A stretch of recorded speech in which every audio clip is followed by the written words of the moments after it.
Meeting ஹாலில் ஃபுல்லாக ஐயாவோட ஃபோட்டோ, ஐயாவோட வாசகங்கள் தான் இருக்கும். எங்கே சுற்றி பார்த்தாலும் கடவுளோட ஃபோட்டோவோ அது மேக்ஸிமம் நான் பார்த்ததில்லை.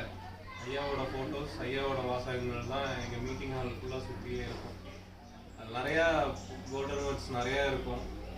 அதில் எனக்கு பிடிச்ச ஒரு 2 வேர்ட்ஸ் என்னென்னா, போராட்டமான மனதினை புரிந்து கொள்ளாமல் புறத்தில் அமைதியை தேடி விரைவில் பயனில்லை ஒன்று. இது எனக்கு ரொம்ப பிடிச்சிருந்துச்சு. 1 வருஷத்துக்கு முன்னாடி 2 வருஷத்துக்கு முன்னாடி இருந்தேன். கரெக்டாக அந்த வேர்டு விசிபிள் ஆகிற இடத்துல தான் நான் உட்காருவேன் ரெகுலராக மீட்டிங்கில். வேறு பக்கம்லாம் வேறு டைரெக்ஷனில் திரும்புறதில்லை. அப்புறம் இன்னொரு வாசகம்னா, முடிந்தது தான், நடந்தது தான் என்று புரிந்து கொண்டு அதனோடு முரண்படாமல் அதை அப்படியே ஏற்றுக்கொள்வது தான் ஞானம் அப்படிங்கிறதும் ஐயா சொன்னது தான். ஐயா நான் ஃபோட்டோஸில் தான் பார்த்துருக்கேன். இங்கே 2 நாளைக்கு முன்னாடியே அவரை பார்ப்பனா அப்படிங்கிறதே எனக்கு ஒரு